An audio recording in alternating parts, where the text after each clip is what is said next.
assim: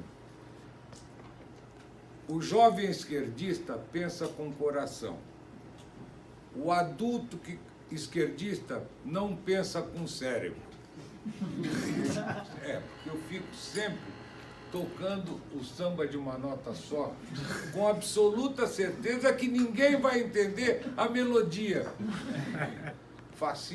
Fascismo, ditadura ou monarquia, todos os modelos político-econômicos estão como objetivo número 1 a questão social. Não existe modelo que não pense no social sem apoio popular. Exemplo, Plano Real. O Plano Real, quando veio, a população inteira estava querendo uma mudança na questão da inflação. Toda. Aí se conseguiu passar no Congresso. Lei de responsabilidade fiscal. Ninguém queria, mas a população tinha como bandeira e queria de modelo de Estado sem o apoio popular. Defesa do rico, capital internacional, contra os próprios de soberania nacional. Todos. Quem faz isso? É um problema absolutamente anacrônico no Brasil. Governo intervencionista e paternalista. E aí eu vou te falar rápido. Cota de homem, cota de mulher. Isso é uma intervenção na vida de todo mundo. Que coisa é essa? O que cuida dos pobres, que sabe aonde vai direcionar o crédito. Tudo isso é do governo. Não vou falar muito sobre 50% da imprensa tem tendências para mais à esquerda. Eu estou me perguntando isso há muito tempo. Já tentei descobrir alguma coisa por que a imprensa é esquerdista socialista. Não encontrei resposta nenhuma. Por quê? No socialismo esquerdista não tem imprensa e não tem jornalista. Porém, eu chego à seguinte conclusão. Os jornalistas se acham mais inteligentes do que os patrões. Só que os patrões ganham mais do que ele. E, portanto, ele vai ser socialista. Organizados, protegidos. Incluem aí sindicatos, fiéis, Bolsa Família, todos os mecanismos possíveis e imagináveis. Empresários que foram protegidos. Exemplo, durante a Revolução, reserva de mercado. O computador tem que ser feito aqui. Em vez de você trazer um computador por $1.000, você tinha obrigado a comprar da Itautec por $10.000. Reservas de mercado, barreiras alfandegárias, crédito subsidiado. Crédito subsidiado. Não estou dizendo que são todos. Eu estou dizendo que vários setores têm também o paternalismo e o intervencionismo do governo como benefício. Aonde for. Resolvi pegar o caso da Alckmin. Isso é um processo que vem vindo há muito tempo. Vejam a discrepância das coisas. Orçamento do Estado em bilhões. Educação secundária para as crianças, jovens, tudo isso do Estado. 24,8 bi. 4 milhões de alunos. 227 mil professores. Salário médio, 2,4. USP, 11 bi. 110 mil alunos. 6 mil professores. Salário médio, 24 mil. Eu depois vou dar para vocês um site que vocês entram, 50 mil, 40 mil, e você passa o mouse e aquilo não acaba.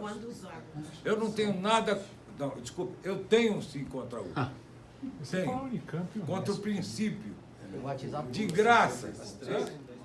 Tem algum sentido isso? Algum sentido?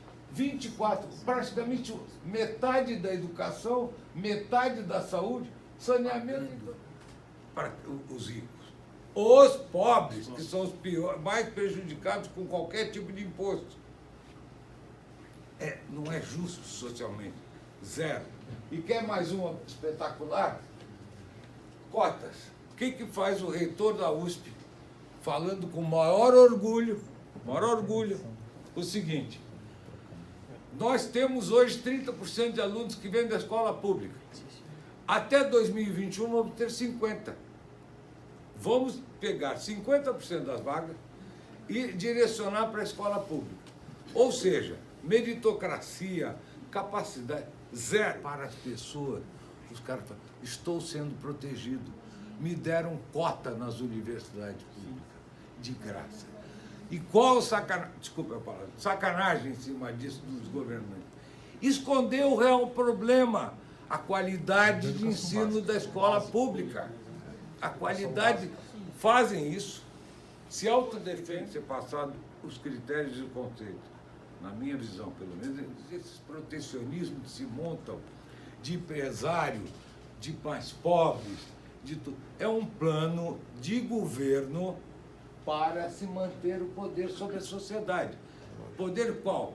Poder com voto, poder com fazer o que quiser, poder com botar as classes sociais umas contra as outras. Bola, não precisa pagar. Normalmente os mais pobres, hoje vão para a universidade privada. O que faz o governo? Financia o sujeito para a universidade privada. Financia para a universidade privada. Vocês sabem quanto vale o valor de mercado da Croton, que é uma das maiores que tem aqui? 28,5 bilhões. Parte disso financiado pelo Estado. A troco do que não se cobra dos alunos da USP, e aqueles que não podem, pegam fiéis. Totalmente livre, sem nenhum imposto. Sem nenhum imposto. O ponto é esse aqui. Ok? Onde você tem a demanda, conforme o preço mais baixo, maior quantidade, maior número de pessoas que podem acessar, e o inverso é a mesma coisa. O que faz o imposto? Pega essa curva, que é a curva de oferta, e traz para cima. Portanto, você tem aqui o imposto e, portanto, uma menor quantidade e menor acesso das pessoas aos bens. Vamos dizer uma coisa, imposto que se põe na economia e restringe o bem. E restringe para quem? Mais para os pobres do que para os ricos. Mais para os pobres do que para os ricos. Você comprou por R$20 uma sandália havaiana. Sabe quanto tem de imposto lá dentro? 9. Agora vamos dizer o seguinte, para ser bem entendido em português, castiço. R$9 para uma empregada doméstica é muito mais. O valor relativo é 500 vezes maior. Isto é uma injustiça social. Imposto sobre produto é injustiça social. Por que os governos usam cada vez mais isso? Porque é fácil de arrecadar. Toda vez existe uma lei, voltando àquela lei, aquilo que o empresário, o empregador, aquilo que ele tira do bolso, não entra no bolso do empregado. Portanto, há uma diferença monstra. Portanto, o imposto sobre o trabalho também prejudica o emprego e, portanto, prejudica mais as classes mais baixas. Unidos, o imposto sobre a renda é maior do que aqui no Brasil. Aqui no Brasil é 27,5%, nos Estados Unidos chega a 40%, 45%, 50%. Demagogicamente. Porque eles não querem tirar o imposto do produto, eles querem enfiar mais imposto sobre a renda. Deu para entender? Taxar mais o rico. O rico é o cara que toma risco, investe e faz isso. Eu vou dar um exemplo. A qualidade de serviço público determina o quanto a sociedade atribui de valor aquilo que ele está pagando. E aumenta, e chega um ponto, ali quanto aqui foi escrito errado, tá? Pode chegar num ponto em que você aumenta a alíquota e arrecada menos porque você arrebenta com a atividade econômica, tá? Vou dar um estatuto de funcionamento. Espetáculo. É um diferencial extraordinário. Sem se falar na qualidade do serviço. Se você puser só a questão de alta carga tributária, eu vou dar alguns exemplos. Noruega tem 46% de taxa de imposto. Foi felicíssimo, achando ótimo.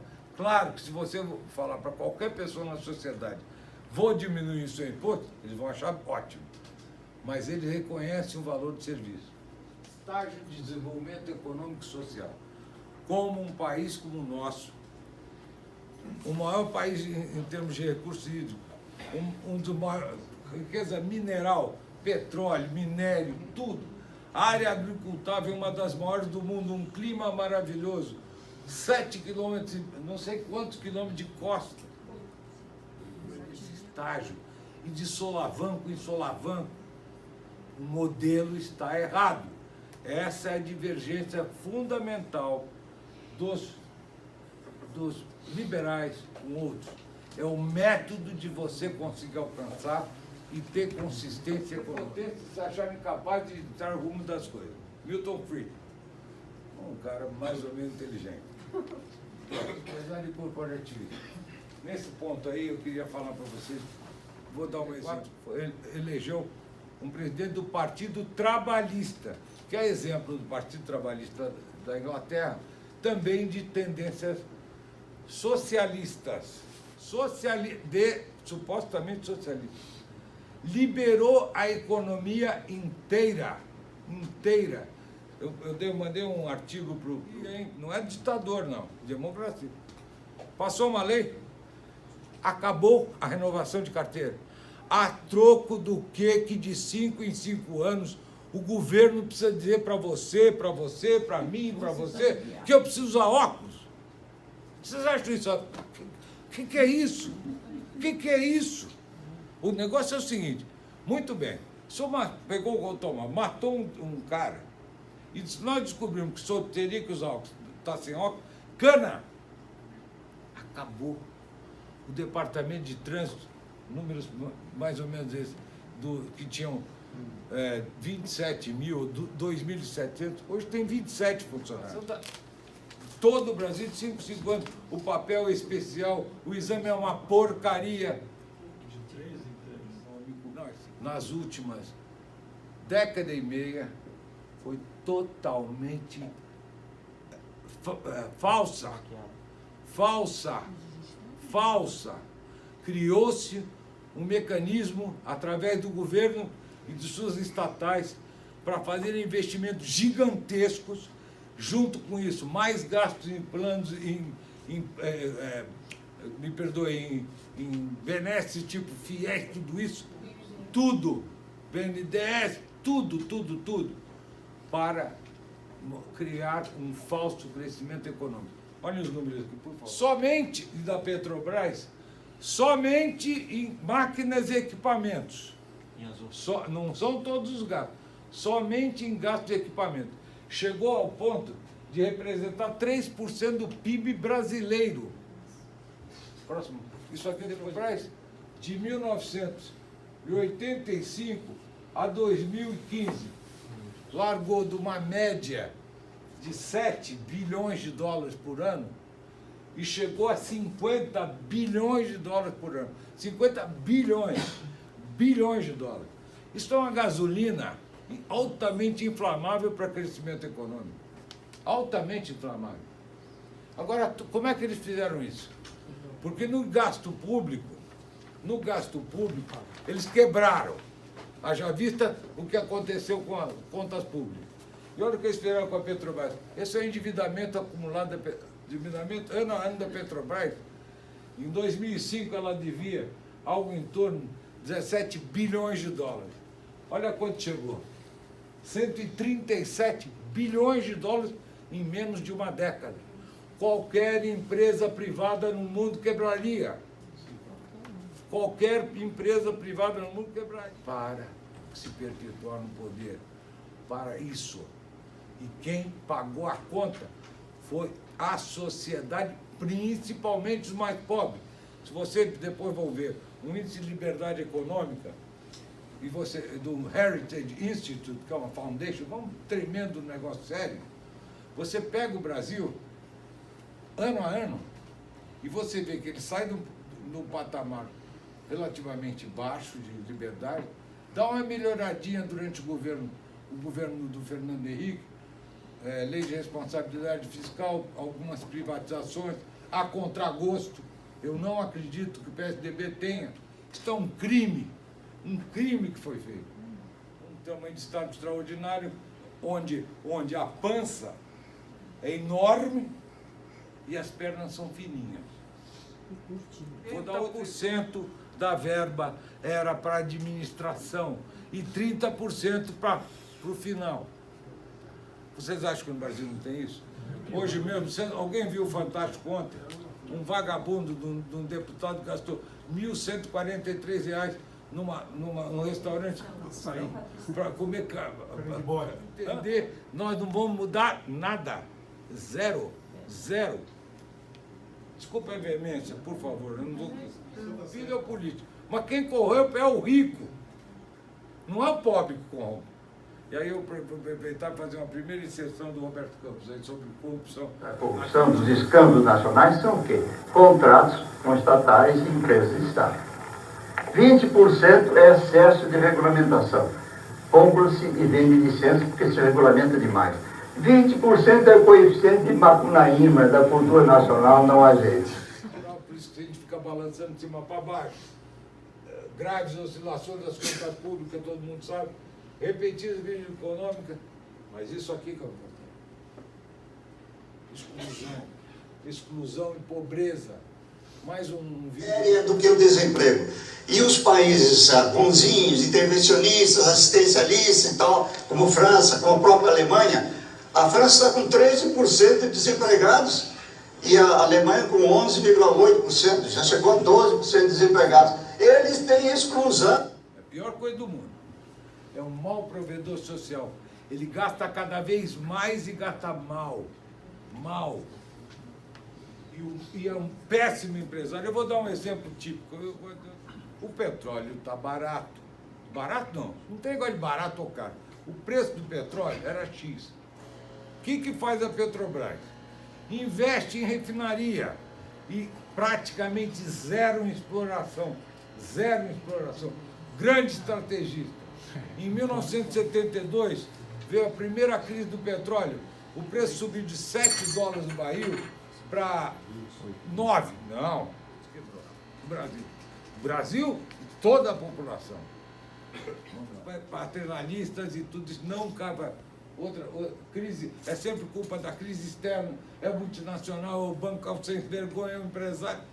Nós chegamos ao ponto, no Brasil, de prender empresário que ajustou o preço. O mundo subdesenvolvido revela falta de caráter, quando em vez de se autocriticar e corrigir os seus defeitos, adota a fórmula fácil. A culpa é dos multinacionais, a culpa é do imperialismo norte-americano, a culpa é do imperialismo inglês, a culpa é das relações de troca injustas. Isto é esta forma mental primária de fugir dos fatos. Foge da qualificação perfeita, foge. É a mesma coisa. Ninguém se autocrítica. Não existe autocrítica do governo. Não existe. É por isso que o governo tem que ser muito pequenininho, para se fizer alguma coisa, não fazer tão grande. Mas vamos lá, o mercado é dogma. Indivíduo, empresa, produzir, comprar, vender, tudo de maneira liberal. Com responsabilidade. Olha o caso da carteira de motorista. Preocupado com a pobreza brasileira, dediquei toda a minha vida à cura da pobreza.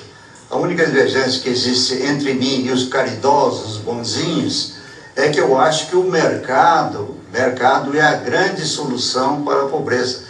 Veja, haveria país mais fadado a maior pobreza do que Hong Kong? Não tem nada. São rochas, uma ilha rochosa sem sequer água.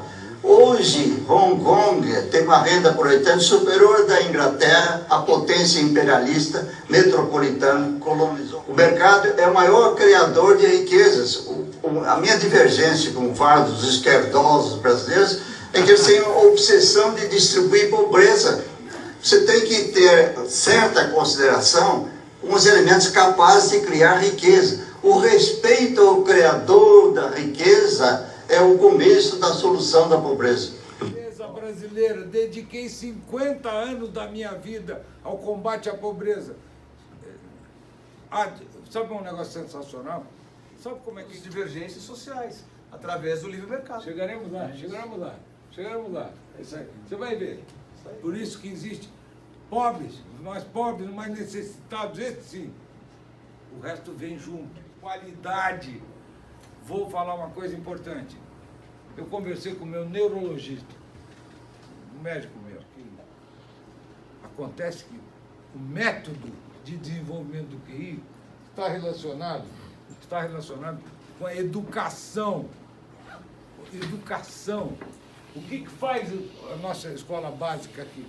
Básica, não me lembro se eu acertei se era básica. O que eu estou dizendo é de primeiro ano primário científico. Eu não sei hoje em dia como é que é o nome.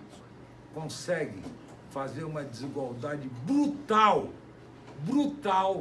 entre as pessoas que têm condições para a escola privada e aqueles que têm obrigatoriamente, por falta de recursos, para ir para a escola pública. Nós não, o governo e nossa responsabilidade, está sendo criado um contingente de trabalho braçal, tecnológico. Portanto, cada vez mais o trabalho sai daqui e vem para cá. Se você não dá igualdade de oportunidade a todos os brasileiros, está uma sacanagem. Saúde pública, os mais pobres são mais prejudicados. Educação básica, os mais pobres são mais prejudicados. Defesa do cidadão e do país, os mais pobres são mais prejudicados. Vou dar números para você. Em cima de quem? Do lojista. O lojista joga em cima de quem? Eu não vou poder usar a palavra que o professor Campos falava, que ele, apesar da inteligência extraordinária, amigo íntimo da Margaret Thatcher, você vê o grau de... Vou usar uma palavra mais... Beto, meu apelido é Beto. Beto, o fiofó é sempre o mesmo. É o povo. É o povo. Barreira alfandegária, povo. Tudo é o povo. O povo e mais os mais... Os homens que criaram a América. The men who built America. Você vai ver o livre mercado lá, o que aconteceu. Primeiro se criou a riqueza. Depois o governo veio a regular a atividade. O que o Brasil faz? Primeiro eles regulam a atividade, depois o mercado não responde do jeito que eles querem, e não ficam chateados com eles, ficam chateados com o mercado. Em função indelegável do governo. Por quê? Social. Inflação, não existe nada que mais perverso para os menos favorecidos do que inflação. A inflação corrói o salário, a inflação corrói... Já permite que o governo abandone atividades para as quais não tem uma vocação específica para se concentrar no social. Nós queremos que o governo se concentre no social. Ora, ele não pode, ao mesmo tempo, ser um Estado social, provedor, e um Estado empresário. Qual das duas vocações ele deve sacrificar? Faz mudança com apoio popular. Não adianta todos nós aqui. Vocês me desculpem com todo respeito, ao máximo, as apresentações do novo e seus efeitos, possíveis efeitos para classes menos favorecidas. Nós aqui somos uma elite. Nós estamos, desculpa, Meira, me perdoe, nós estamos fazendo que o Partido Novo seja um partido de elite. Ele não pode, ele tem que largar isso. Índice de liberdade, está quase terminando, se Deus quiser. Índice de liberdade econômica. É um índice feito por um instituto chamado Heritage Institute. Seríssimo. Seríssimo. O que ele vê? Todos esses itens são medidos, balanceados e compõem o índice. Hong Kong, Canadá, Nova Zelândia. Você vai. 167. 152. Era 118, passou para 140.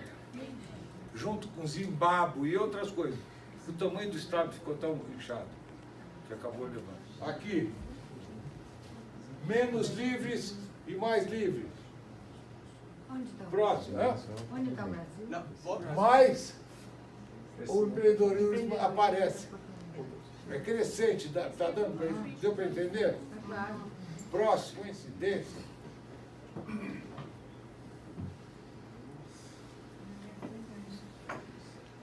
Será uma mera coincidência. Por ano, em 20 anos, ele cresce 40% a mais do que o segundo.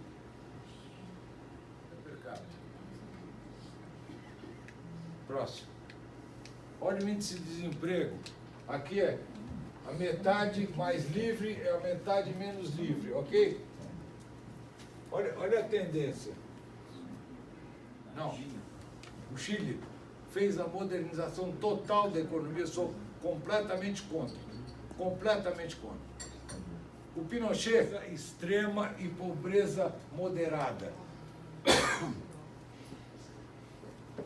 São 54 indicadores, também feitos pelo Harris, que envolvem saúde, saneamento, igualdade de oportunidade, inclusão, sustentabilidade. Você sabe com que grau de certeza isso aqui tem? Acima de 95% de certeza da correlação entre liberdade econômica e progresso social. Que Maria?